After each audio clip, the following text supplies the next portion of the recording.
Gold trusted gold buyers. మీరు తాకట్టు పెట్టిన బంగారాన్ని విడిపించి ఈ రోజు ఉన్న మార్కెట్ ధరకు కొనబడను.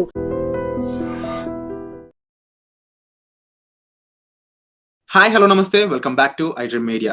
ఈ రోజు మనతో పాటు ఉన్నారు విశ్వేశ్వర రెడ్డి గారు అమెరికా నుంచి. ముఖ్యంగా H1Bకి సంబంధించి వీసా ఫీస్ హైక్ ఏదైతే $100,000 చేస్తారో దానికి సంబంధించి అమెరికన్ హైకోర్టులో పిటిషన్ వేయడం జరిగింది.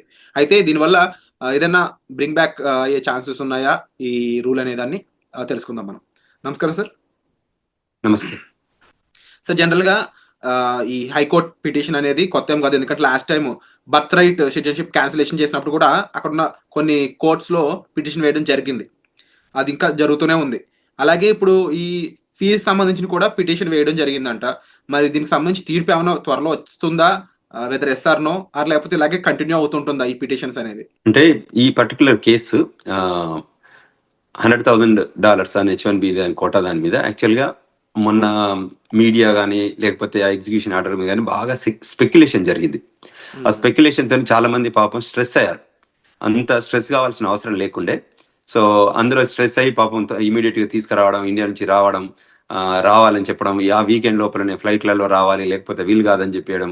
తర్వాత ఈ ట్రంప్ అడ్మినిస్ట్రేషన్ లో ఉన్న ఆఫీసర్స్ కొంతమంది కూడా, సెక్రటరీలు కూడా కొంత ప్యానిక్నెస్ క్రియేట్ చేశారు. సో ఓవరాల్ గా ఏంటంటే ఎనీథింగ్ దే కెన్ ఇంట్రడ్యూస్, ఏదైనా బిల్ ఆర్ ఏదైనా ఎగ్జిక్యూటివ్ ఆర్డర్ తీసుకురావచ్చు, ఎవరు ఆపరు. అంటే American law of the land లో రూల్ ప్రకారం ప్రెసిడెన్షియల్ డిస్క్రిప్షన్ లో వాళ్ళు తీసుకోవాలనుకున్న నిర్ణయాలను ఎవరు ఆపం. అది best interest of the country ఉంటే సెనెట్, హౌస్ ఆఫ్ రిప్రజెంటేటివ్స్ అంటే కాంగ్రెస్ కూడా ఆపదు, అంటే అప్రూవ్ చేస్తుంది. అంటే best interest of the country. ఈ రిపబ్లికన్ పార్టీ, డెమోక్రటిక్ పార్టీ రెండు ఉన్నా కూడా వాళ్ళు ఎప్పుడైనా అలైన్ ఎప్పుడైతారంటే కంట్రీ ఇంట్రెస్ట్ల మీద అది ఒకటైంది అనుకుంటే వాళ్ళిద్దరూ ఇది చేస్తారు, అంటే సపోర్ట్ చేస్తారు. సో ఇందులో మనకి ఎవ్రీ ఇయర్ F1 వీసా అనేది మార్చిలో రిజిస్ట్రేషన్ అవుతుంది, ఏప్రిల్లో ఫైల్ చేస్తాము. ఒక 90 డేస్ ఇస్తారు ఏప్రిల్లో, అంటే లాటరీలో తీసాక. ఇది టిపికల్ గా మీకు H1B అంతా లాటరీ సిస్టమ్ లో ఉంటుంది కాబట్టి. సో దాని తర్వాత వాళ్ళు మళ్ళీ 90 డేస్ లోపల H1B పిటిషన్ మనం USCIS సెంటర్స్ పంపాలి. అవి US లో ఒక 4 ఉంటాయి, వాటికి పంపాలి. పంపిన తర్వాత అది అప్రూవ్ అవుతుంది. అప్రూవ్ అయ్యే తర్వాత మళ్ళీ దాని యాక్టివేషన్ ఎప్పటి నుంచి ఉంటుంది అంటే అక్టోబర్ 1వ తారీఖు నుంచి ఉంటుంది. అంటే ఏప్రిల్లో ఫైల్ చేసినా కూడా అక్టోబర్ 1 నుంచే దాని వ్యాలిడిటీ పీరియడ్ స్టార్ట్ అవుతుంది.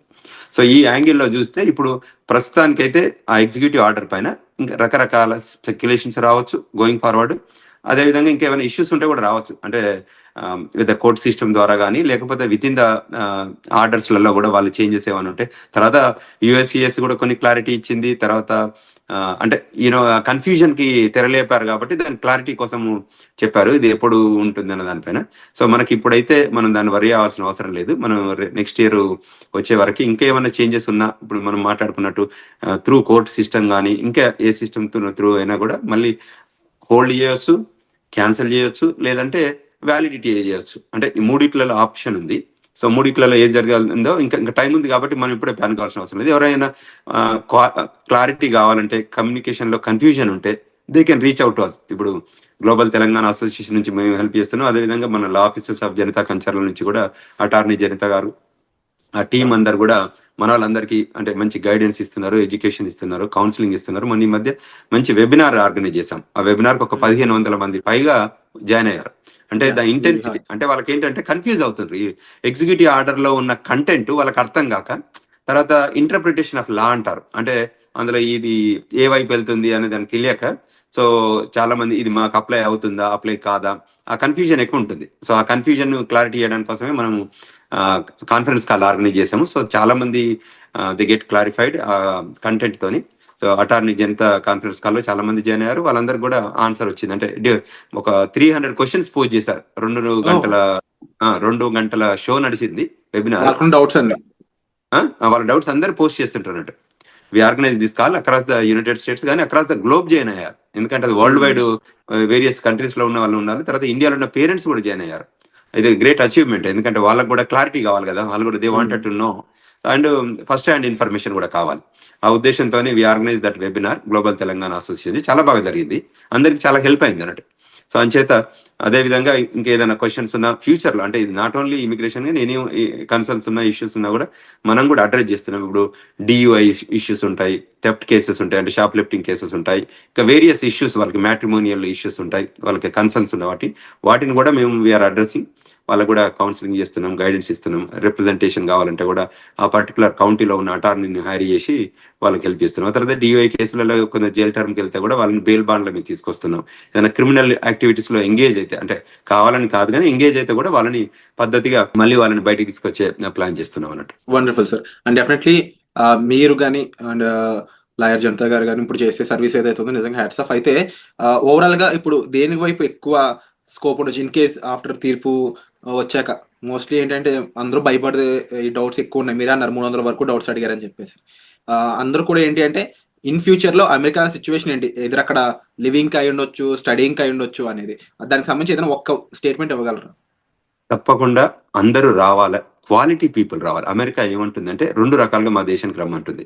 అయితే మీ దగ్గర ఎక్స్ట్రాడినరీ టాలెంట్, ఎక్స్ట్రాడినరీ ఎబిలిటీ ఉంటే మా దేశానికి రండి, లేదా మీ దగ్గర డబ్బు ఉంటే మా దగ్గరికి రండి. అంటే ఒక కంట్రీ ఏం ఎక్స్పెక్ట్ చేస్తుంది అంటే వరల్డ్ లో ఉన్న టాలెంట్ ని తీసుకురావాలని ప్రయత్నం చేస్తుంది. అంటే క్రీమ్ టాలెంట్ లేదు, వరల్డ్ లో ఉన్న క్రీమ్ ఫైనాన్స్, డబ్బు ఉన్న వాళ్ళు మా దేశానికి రండి, ఇన్వెస్ట్ చేయండి, మా దగ్గర ఎంప్లాయ్మెంట్ క్రియేట్ చేయండి, మీరు గ్రీన్ కార్డు తీసుకోండి. ఈ EB1 కేటగిరీ కూడా అలానే ఉంటుంది. మా దగ్గర EB5 ఇన్వెస్టర్ బేస్డ్, EB1 అనేది ఎక్స్ట్రాడినరీ ఎబిలిటీ కిందకి వస్తుంది. ఇప్పుడు ఎవరైతే టాలెంట్ ఉన్నది అనుకోరు వాళ్ళు ఏమంటారంటే మీరు ఏదో జాబ్ ఉన్న వాళ్ళే కాకుండా H1B మంచి $100,000 గవర్నమెంట్ ఫీజు కట్టే టాలెంట్ ఉన్న రిసోర్స్ తీసుకురండి, చిన్న వాళ్ళని వద్దు అనేది గవర్నమెంట్ ప్లానింగ్ అన్నట్టు. సో అది అంతే తప్ప వద్దనేది లేదు. తప్పకుండా అమెరికా అనేది ఒక స్వర్గం. సో అంచేత దీనికి ఇక్కడ ఎంప్లాయ్మెంట్ ల్యాండ్ ఆఫ్ ఆపర్చునిటీస్ ఉంటాయి. తప్పకుండా అందరు కూడా రావాలి, ఆపర్చునిటీని యూటిలైజ్ చేసుకోవాలి. ఎక్స్పీరియన్స్ కావాలి, ఎడ్యుకేషనల్ ఎక్స్పీరియన్స్ కావాలి, ఎంప్లాయ్మెంట్ ఎక్స్పీరియన్స్ కావాలి. మళ్ళీ మన కంట్రీస్కి వెళ్ళొచ్చు. మన కంట్రీస్లో మనం కొత్త ఇన్నోవేషన్ కానీ, ఏమైనా కొత్త ఇన్వెన్షన్స్ కానీ, లేకపోతే రీసెర్చ్ కానీ అవకాశాలు ఉంటే ఇండియా కూడా వెళ్ళిపోయి అక్కడ చేసుకోవచ్చు. బట్ ఒకసారి ఈ దేశం కూడా వచ్చి చూసిపోతే వాళ్ళకు కూడా ఒక క్లారిటీ ఉంటుంది కదా, అయితే స్టూడెంట్ రూపకంగా రావాలి, లేదంటే జాబ్ అన్నా వచ్చి ఇక్కడ కొద్ది రోజులు పనిచేసిపోతే ఆ మెచ్యూరిటీ లెవెల్ కానీ, ఆ ఎక్స్పీరియన్స్ కానీ, ఆ ఐడియాలజీ కానీ కొంచెం చేంజ్ ఉంటుంది కదా. ఇప్పుడు గ్లోబల్ థాట్ ప్రాసెస్ బిల్డప్ అయింది కదా, ఎందుకంటే వాళ్ళలో చాలా కంట్రీస్ అమెరికాలో ఉంటారు. సో అంచేత మనం వాళ్ళతో కలిసి పనిచేయడం వల్ల కొత్త విషయాలు తెలియడానికి ఆస్కారం ఉంటుంది. 100% సార్. తప్పకుండా రావాలని కోరుకుంటా. Thank you so much for the guidance and information sir. ఇక చూస్తూనే ఉండండి ఈ ఎపిసోడ్, మళ్ళీ కొత్త ఎపిసోడ్స్ మేము ముందుకు వస్తుంటాము. అండ్ నెక్స్ట్ ఎపిసోడ్ లో తప్పకుండా అమెరికాలో జరిగే కొన్ని ఆందోళనలు, అక్కడ జరుగుతున్న విషయాలు ఎందుకు జరుగుతుంది, దాని మీద అక్కడ ప్రభుత్వం కానీ ఎలాంటి చర్యలు తీసుకోబోతుందని ఒక ఇంట్రెస్టింగ్ న్యూస్ తీసుకురాబోతున్నాం. Stay tune. Thank you so much.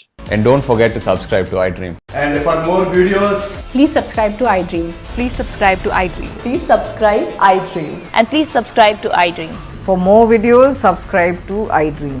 please like, share and subscribe to the channel. Congratulations, iDream. Subscribe to iDream. Subscribe to iDream. So subscribe to iDream Media.